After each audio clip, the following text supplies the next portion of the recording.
Hello Internet, I am Janok. I'm going to continue with my Day 3 territory battles and the middle planet of Tatooine. I'll start with the top left. I like to use a Jedi Training Rey lead team. Kind of a nod back to the Geonosian territory battle days. But with a Jedi Training Rey lead, you end up having a lot of exposes, a lot of turn meter removal. I use R2 in this team because whenever you crit, you remove debuffs from your team. I do remod my Rey for this one.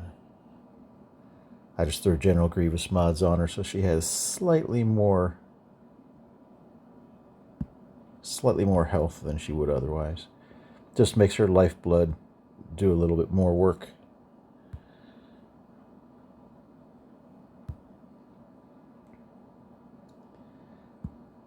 R2's ability to remove the dots is key, because the other team ends up with stacking dots over and over and over, and your team, they just fall off like water off a duck's back. So you want to put lifeblood onto Scavenger Rey because she is a glass cannon.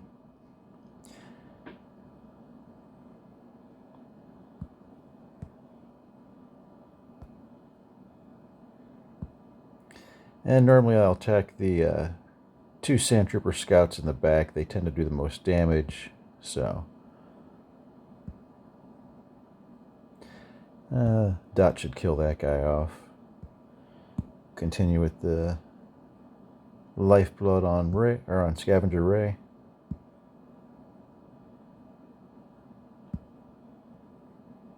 Once you have someone stunned, you can typically just move on. The dots are going to end up killing them off. Maybe not this round, but next round. And she has the ability to throw her blade now, but I'm going to save that for the next round. Dots will kill him off. He's stunned, so we don't have to worry about him anymore. These two guys on the right are both dead. They just don't know it yet, so we'll just go ahead and work on the stunned guy. Now everyone's dead because they all have enough dots to kill him in the next round. So, just basics to finish out this round.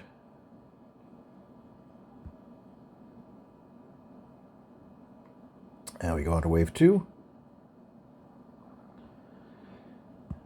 And it's more the same.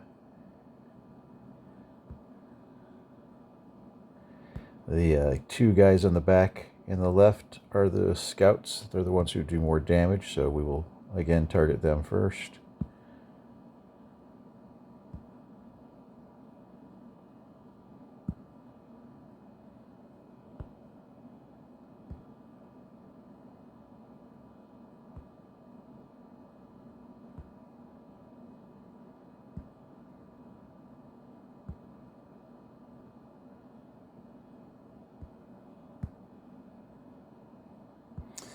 Keep putting lifeblood onto Scavenger Rey, although at this point she's got enough that probably there's no chance of them killing her. Got him stunned, so let's move on to someone else. The two guys on the right do the next most damage, so they'd be my next targets.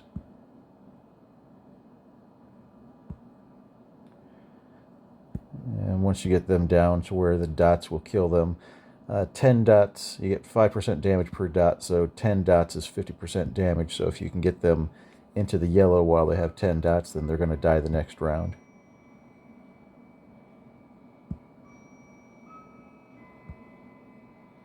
So he's got 12 dots, he's in the yellow, so we'll move on over here. We'll remove his turn meter since he is the healer and was about to take a turn.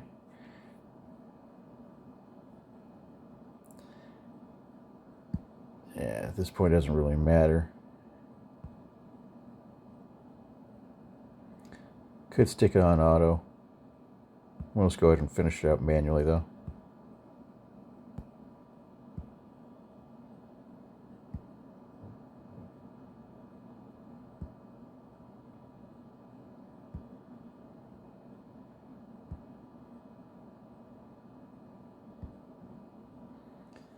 Yep, nice easy win.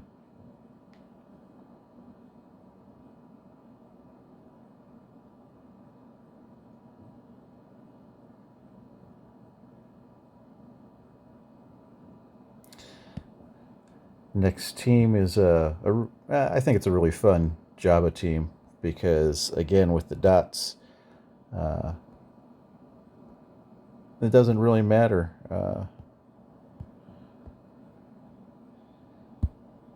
With the dots, the enemy team, they're going to get the dots and Jabba won't.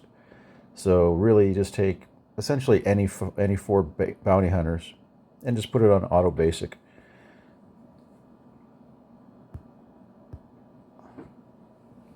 And your team might die off, but Jabba will revive them for the second wave. And really all they are is they're there to give some fodder so that they aren't targeting Jabba right off the rip.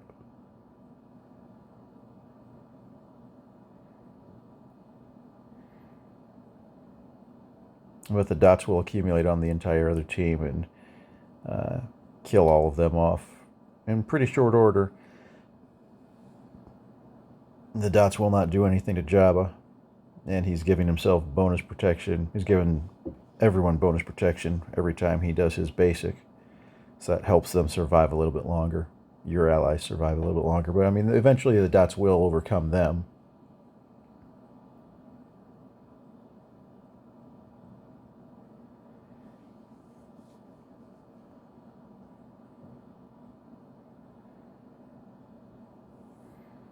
And normally I focus down Hondo, but it doesn't really matter. The dots are going to kill everyone on the team anyway, so.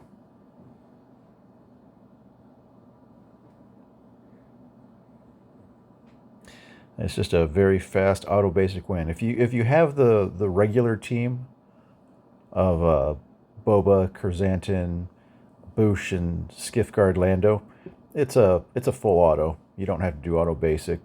Again, you could do auto basic, but if you have the full team at Relics, but this is a nice, accessible team for anyone who just has Jabba. You don't need the preferred team. You can still get a very easy win.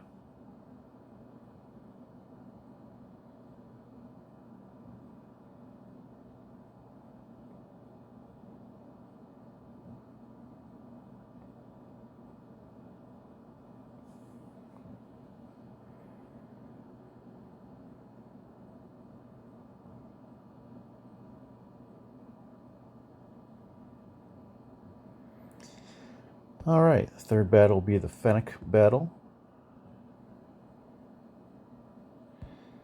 I use my Sith Eternal Emperor here and just throw in a hodgepodge of Sith that I'm not using in anything else.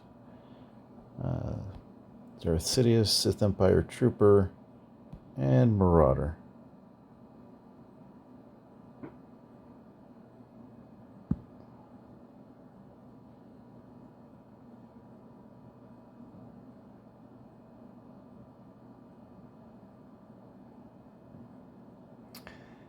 And I like to link the guy on the left who's going to be taunting and Shaman. They're both fairly fast.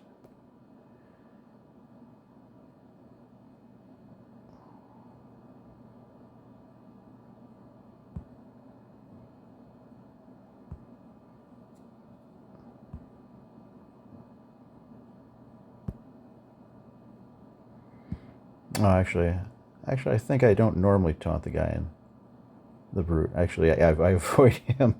I normally give it to one of the raiders on the right. It shouldn't matter on this fight, honestly. But now he's not going to be getting much ultimate charge. The dots will do them in.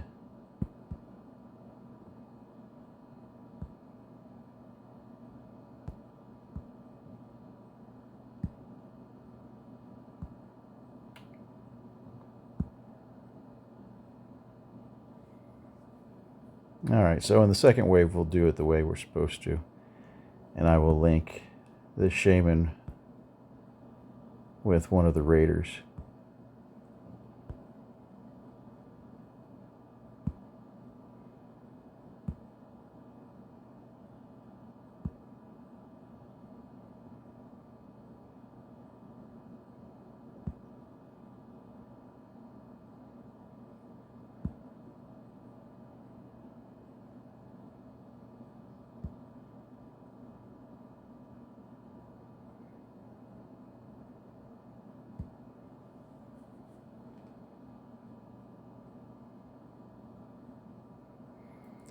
And let's target the people that aren't linked.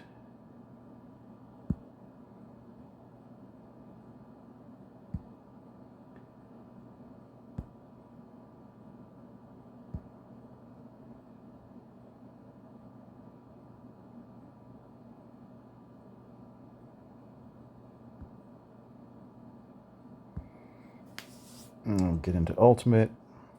I don't think we're going to get there. Yep, everyone dies too fast, so that's a pretty easy win.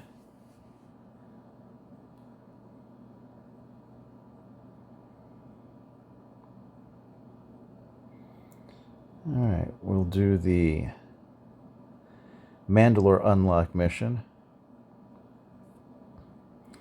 And the two main tunes that people use here are Paz and IG-12. Of the two, I prefer IG-12. You can win it with both, but I find IG-12 to be a little bit more dependable. I will again give him my Darth Malak mods. It's got a lot of protection, fairly fast set.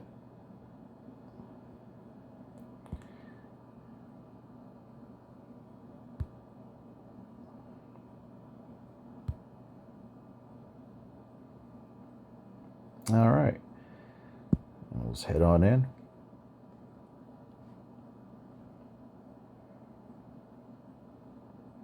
There's a little bit of bad RNG that you can get in the beginning.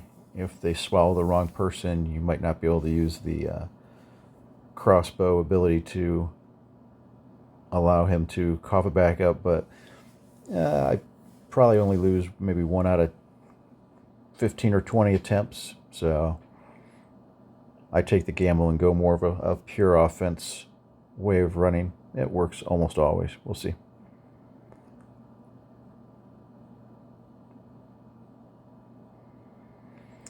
So I always use the third ability and call Bo-Katan in. And the gamble that I do, I call her Mass Assist here to do some more damage. The gamble that I do is I go into Whistling Birds for more offense here. So, and actually, this is actually the bad RNG one because he swallowed. Well, no, wait a second. He didn't spit acid yet, I don't think. Oh, yeah, he must have spit acid. Oh, well. So, yeah, he swallowed IG-12. I'll go ahead and put damage and invulnerability on, see if we can't prolong it a little bit more.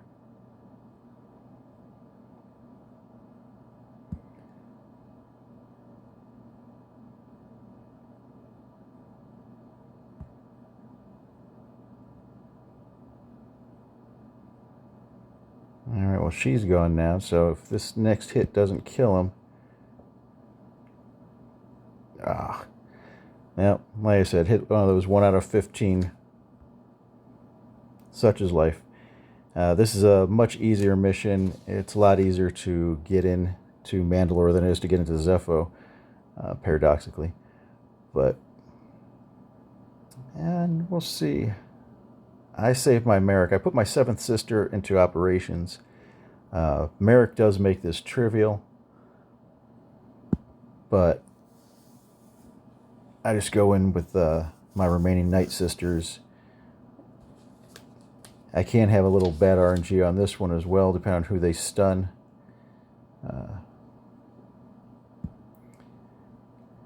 If you can get your 6 stacks of Purge here, which I did, so this looks to be a good run. Then you can put torture on him, and now you can start doing your AEs. So she can do the stomp. Until you get torture out, you really want to only do basics to limit the number of thermal detonators you're getting. But now you can just go nuts and do all the AEs. Do the middle ability to get rid of the dots on us. Let's kill Nebadov.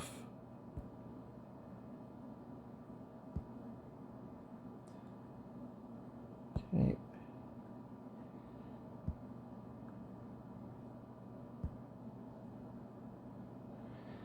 Without a healer, really kind of need to have some good RNG to make this work.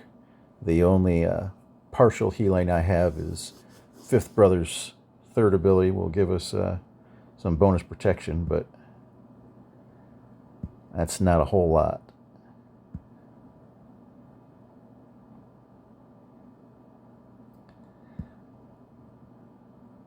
But once we get here with everyone alive, we should be alright. We just need to get that damage immunity off. Forget, does that dispel? No, it doesn't dispel. So we'll just go ahead and throw the grenades to get burning on him. And that'll do the armor shred. We'll go ahead and dispel off his damage immunity so we can start killing him now. Get rid of our dots.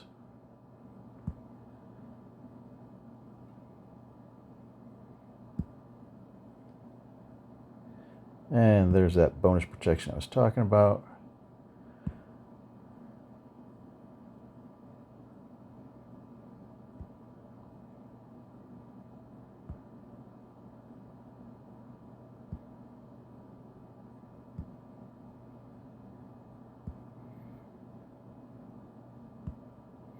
Yeah, if you get to this point, it should be an easy win.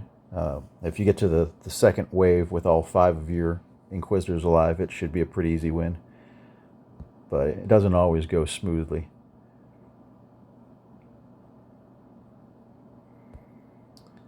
Alright.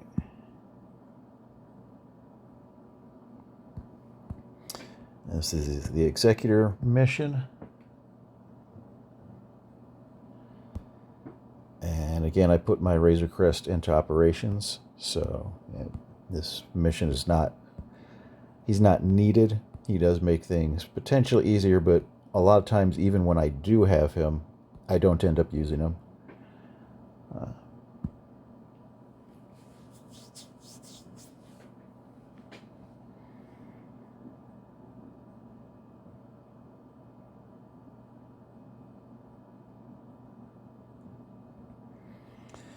I focus down the TIE bomber on the left.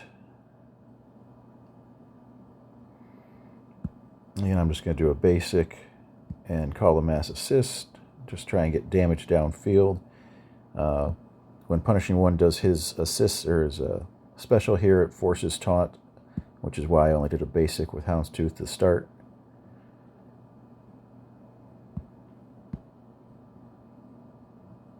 Alright, so now that TIE Bomber's dead, we will focus on TIE Advanced. There's no locked buffs out on the field, so I will go ahead and bring in IG-2000.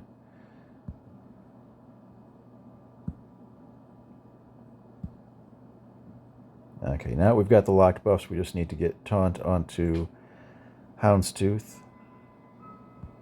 And then he will never lose it. So we'll go ahead and do a special. Now he's taunting. Never to stop.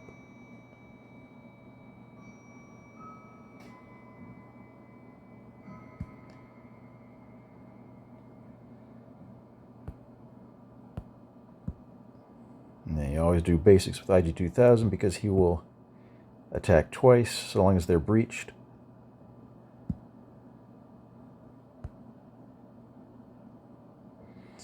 I think the enemy capital ship is getting ready to kill one of my guys, so see if we can't kill their last guy off before that happens.